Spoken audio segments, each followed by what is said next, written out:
দেশে 15 থেকে 35 বছর বয়সী 7% মানুষ ডায়াবেটিসে আক্রান্ত। একটি সাম্প্রতিক সমীক্ষায় দেখা গেছে বাংলাদেশে 15 থেকে 35 বছর বয়সী প্রতি 100 জন যুবকের মধ্যে 7.4 জনের বেশি ডায়াবেটিসে আক্রান্ত। এই বয়সী পুরুষের আক্রান্তের হার 6.9%, যেখানে নারীদের আক্রান্তের হার 7.8%।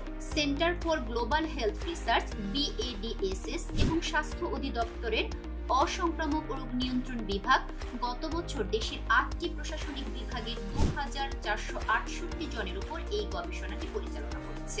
গবেষণা দলের প্রধান doctor Biswajit Bhowmik the Daily স্টারকে বলেন, এটি উদ্বেগজনক বিষয় যে আমাদের তরুণ জনসংখ্যার মধ্যে ডায়াবেটিসে পাওয়া যাচ্ছে।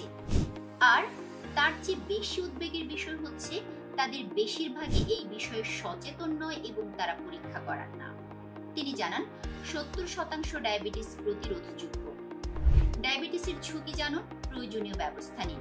গবেষণায় দেখা গেছে যারা দিনে 30 মিনিটের বেশি হাঁটেন না এবং স্থূলতা নিয়ন্ত্রণ করেন না, তাদের ডায়াবেটিসের ঝুঁকি বেশি।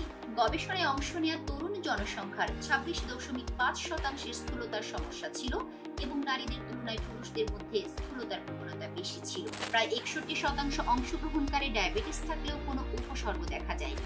গবেষণায় বলা হয়েছে তরুণ জনগোষ্ঠী তাদের খাদ্যাভ্যাসের কারণে ডায়াবেটিসে আক্রান্ত হচ্ছেন। ডাক্তার বিশ্বজিৎ বলেন, প্রথম দিকে শনাক্ত করা গেলে এবং সঠিক চিকিৎসা নিলে ডায়াবেটিস নিয়ন্ত্রণে রাখা যেতে পারে। বাংলাদেশে দিন দিন ডায়াবেটিস রোগের প্রকোপ বাড়ছে।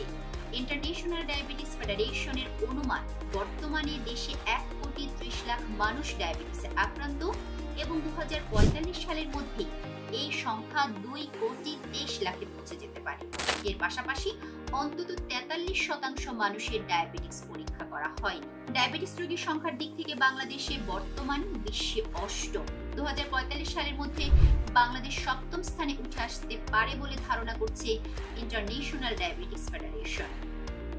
বাংলাদেশ ডায়াবেটিস সমিতির সভাপতি জাতীয় অধ্যাপক AK আজাদ খান গতকাল বারডেম হাসপাতালে এক সংবাদ সম্মেলনে বলেন, ডায়াবেটিস প্রতিরোধযোগ্য এবং এই প্রতিরোধ তখনই সম্ভব যখন মানুষ সচেতন হবে।